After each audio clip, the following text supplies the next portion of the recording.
लखनऊ में मनाया गया मातृ पितृ पूजन दिवस। संत श्री आशाराम आश्रम में हुआ भव्य आयोजन। पूज्य बापूजी ने शुरू किया मातृ पितृ पूजन दिवस, प्रत्येक वर्ष मनाने का लिया संकल्प। मिर्जापुर में आकाशीय बिजली ने जमकर ढाया कहर, 4 की मौत, 4 झुलसे। पोस्टमार्टम के लिए भेजा शव। आपदा राहत कोष से दी जाएगी 4 लाख रुपए की राशि।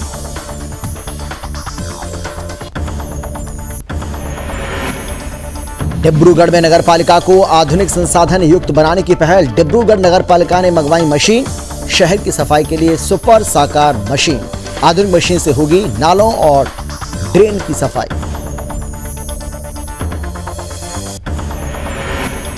ग्वालियर में दोपहिया सहित 4 पहिया वाहनों से बढ़ता प्रदूषण। सुप्रीम कोर्ट की गाइडलाइन का पालन नहीं। ग्वालियर कलेक्टर को लिखा पत्र। प्रदूषण जांच केंद्र नहीं खोलने के विरुद्ध कार्रवाई।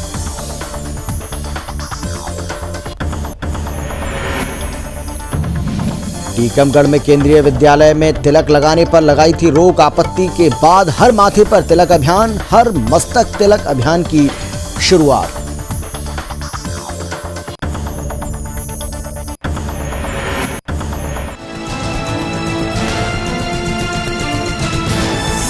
आप देख रहे हैं सुदर्शन न्यूज। नमस्कार, आप देख रहे हैं सुदर्शन न्यूज। मैं हूं आपके साथ अमित शर्मा। शाम के 5 बज चुके हैं और वक्त है आपका राज्य आपकी खबर का। लेकिन सबसे पहले आपको लिए चलते हैं यूपी की राजधानी लखनऊ, जहां पर सीएम योगी एक कार्यक्रम में शामिल हो रहे हैं। और भारत की प्रति यह भाव हम सबको, अरुणाचल में आप जाइए, नागालैंड में जाइए, क्या भाव देखने को मिलता है। हर व्यक्ति अपने संबोधन में जय हिंद बोलता है। हम जब नमस्ते बोलते हैं या कोई अन्य ऐसा संबोधन हमारा होता है, उनका संबोधन जय हिंद से होता है। यानी यह भारत को जोड़ने का एक बड़ा कार्य है और यह उन्हीं प्रचारकों ने, उन्हीं लोगों ने किया है जिनका पूरा जीवन राष्ट्र और समाज के लिए समर्पित है। आज का एक कार्यक्रम हर एक उद्यम को सरकार की व्यवस्था का हिस्सा है। उनको अपनी इनकम का 2% भाग इस प्रकार के सामाजिक प्रकल्पों के लिए खर्च करना है।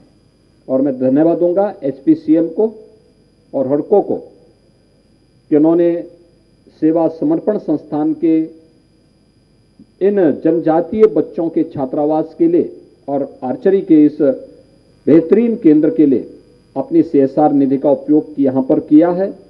इसको आगे बढ़ा करके और भी एक भव्य स्वरूप प्रदान करने का कार्य करेंगे। इस विश्वास के साथ इस पूरे अभियान के प्रति, इस पूरे कार्यक्रम के प्रति मैं अपनी शुभकामनाएं देता हूं और सेवा समर्पण संस्थान को इस बात के लिए आश्वस्त करता हूं कि जो मेमोरेंडम उन्होंने मुझे उपलब्ध करवाया है या जो भी उनकी अपेक्षाएं इस डबल इंजन की सरकार से है, वे सभी अपेक्षाएं सरकार पूरी तरह पूरा करने के लिए पूरी तरह प्रतिबद्ध है। आप सबके प्रति मेरी शुभकामनाएं। धन्यवाद। जय हिंद। करताल ध्वनि से माननीय मुख्यमंत्री जी के। यूपी की राजधानी लखनऊ में हर वर्ष की तरह इस साल भी 14 फरवरी को पूज्य संत श्री आसाराम जी बापूजी के आश्रम में मातृ पितृ पूजन दिवस का भव्य आयोजन किया गया। इस कार्यक्रम में हजारों की संख्या में आए परिवारों के बच्चों ने अपने माता पिता का पूजन कर उनसे आशीर्वाद लिया। भारतीय परंपरा की इस झलक को देखकर माता पिता सहित उपस्थित अन्य लोग भी भावुक हो गए। मातृ पितृ पूजन दिवस मनाने की शुरुआत 17 साल पहले हुई थी, जिसको पूज्य संत श्री आसाराम जी बापूजी ने शुरू किया था। जिसके बाद ये कार्यक्रम लोगों को इतना भाया कि अब विदेशों में भी मातृ पितृ पूजन दिवस मनाया जाने लगा। वहीं इस मौके पर बच्चों ने वैलेंटाइन डे मनाने के बजाय अपने माता पिता और गुरुजनों का आदर सम्मान करने के लिए इस दिन को प्रत्येक वर्ष मनाने का संकल्प लिया।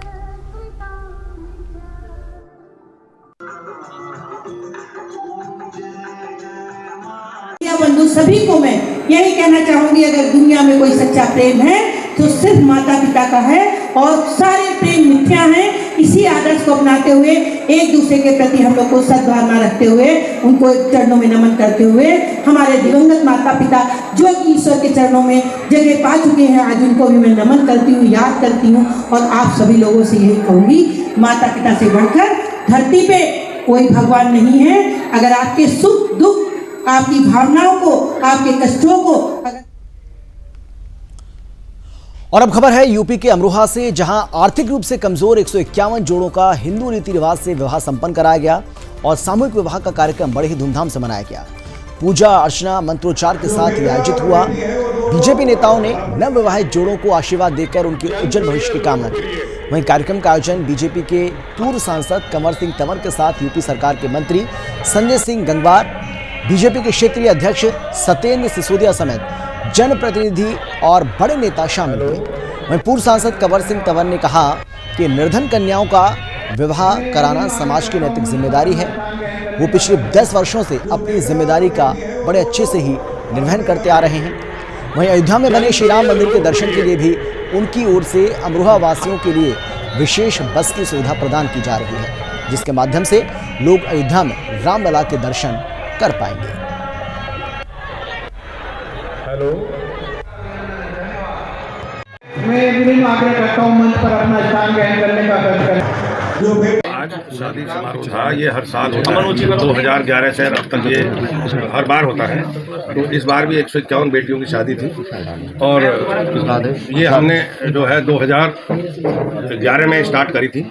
ये एक बहुत अच्छा मुहूर्त था और आज मैं बहुत खुश हूँ।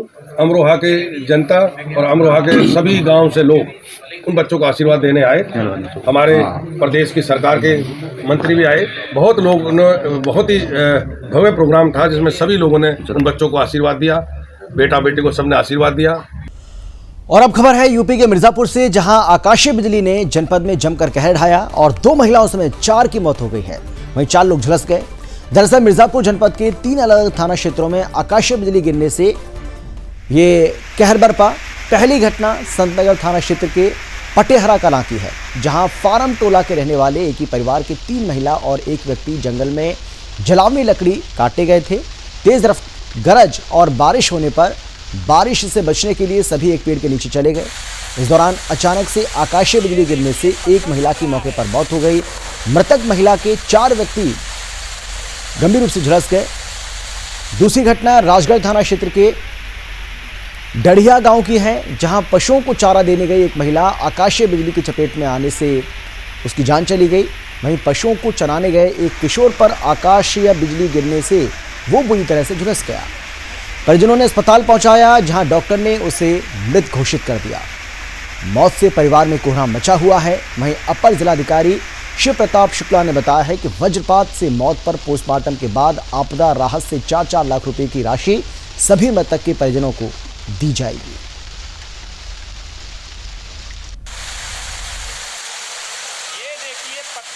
11 बजे हमारी चाची और बड़े पापा, बड़ी मम्मी और चाची की बहन थी, ये लोग गए थे जंगल।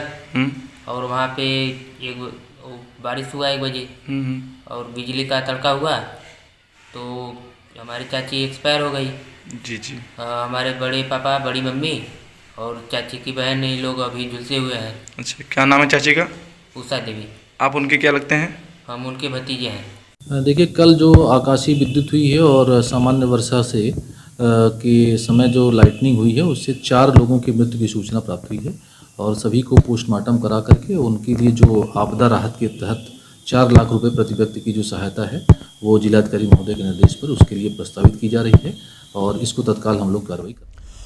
और अब खबर है यूपी के कानपुर से, जहां घाटमपुर क्षेत्र के ग्राम रायपुर में प्रवीण कुमार ने अपनी पत्नी को आग लगाकर जलाने का प्रयास किया। वहीं सूचना पर मौके पर पहुंची पुलिस ने आरोपी की पत्नी को घायल अवस्था में CHC घाटमपुर इलाज के लिए भेज दिया। वहीं लगभग 85% जल चुकी महिला को इलाज के लिए लखनऊ मेडिकल कॉलेज रेफर किया गया। दरअसल मौके पर जांच से पारिवारिक कलह के चलते महिला के पति राजू प्रजापति द्वारा घर में आग जलाकर मारने की नीयत से पत्नी को आग में जलाया गया, आग के हवाले कर दिया गया।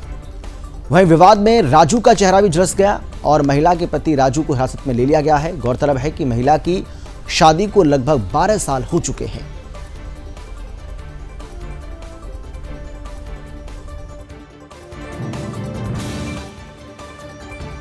14 फरवरी 2024 को थाना घाटमपुर पर एक सूचना प्राप्त हुई कि प्रवीण कुमार के द्वारा अपनी पत्नी को आग जलाकर मारने का प्रयास किया गया है।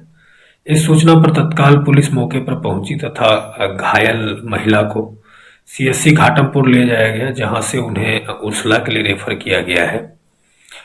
और वहां जब परिजनों से पूछताछ की गई तो उनके द्वारा बताया गया कि घर में पुआल की ढेर में आग लगाकर और महिला को घर के भीतर बंद कर दिया गया था, जिस पे हल।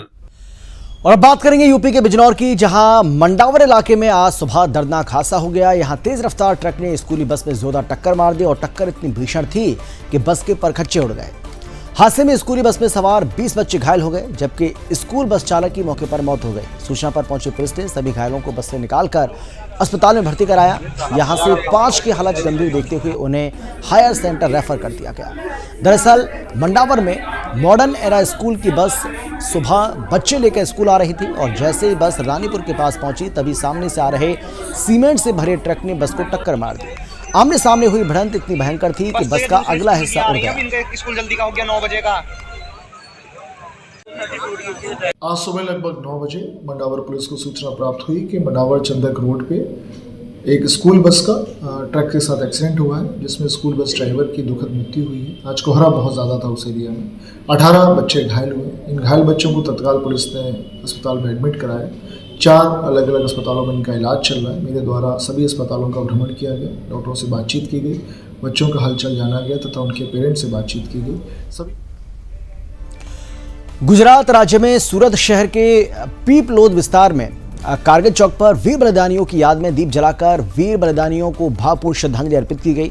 आपको बता दें कि पुलवामा हमले में वीरगति को प्राप्त हुए वीर जवानों को याद किया गया।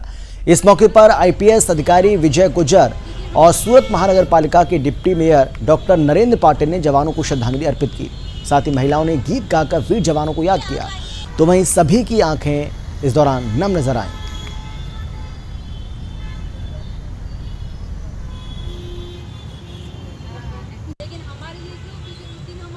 हमले में जो शहीद हुए उनके लिए 4 मिनट रखूंगी।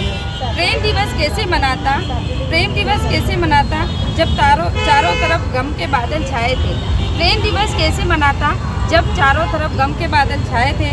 नमन है मेरा उन शहीदों को जो तिरंगा ओढ़कर आए थे। नमन है मेरा ऐसे वीरों को जो तिरंगा। असम के डिब्रूगढ़ नगर पालिका में इन मशीनों को ट्रायल के लिए आज मारवाड़ी पट्टी के नालों का चयन किया गया, जहां इस मशीन ने ट्रायल के रूप में खुले नाले की सफाई की। मशीन के साथ आए ऑपरेटर्स की माने तो इस मशीन का इस्तेमाल अधिकांश अंडरग्राउंड नाले नालियों की सफाई में किया जाता है, जिसके चलते डिब्रूगढ़ नगर पालिका काफ़ी उन्नत हुआ है। यहाँ नए नए उपकरण की धीरे धीरे भरमार होने लगी है। तो वहीं डिब्रूगढ़ नगर पालिका के अध्यक्ष, नगर पालिका के अधिकारियों के साथ नगर पालिका के उपाध्यक्ष जैसे और भी युवा नेता आए तो शहर की तस्वीर और अधिक सुंदर हो सकती है।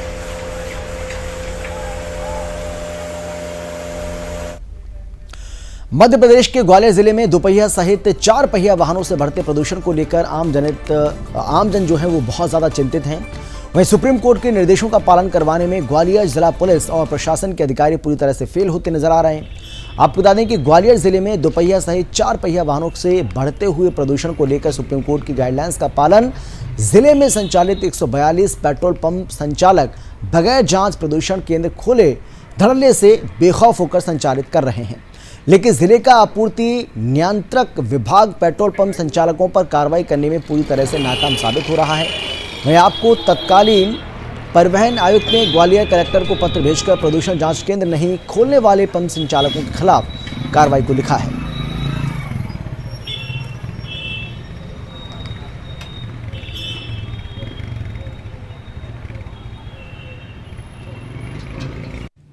आयुक्त महोदय द्वारा ली गई बैठक के अनुसार कलेक्टर महोदय ने संबंधित क्षेत्र के पेट्रोल पंप धारियों की एक बैठक आयोजित कर उस संबंध में सभी को आगाह किया है और अनुरोध किया गया है कि सभी अपने अपने पंपों पे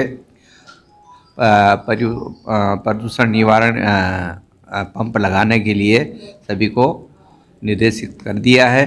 और इस संबंध में उन्होंने भी आश्वस्त किया है पंपधारियों ने कि हम जो है इसकी मीटिंग करके जो है जल्द ही इस संबंध में आवश्यक कदम उठाएंगे।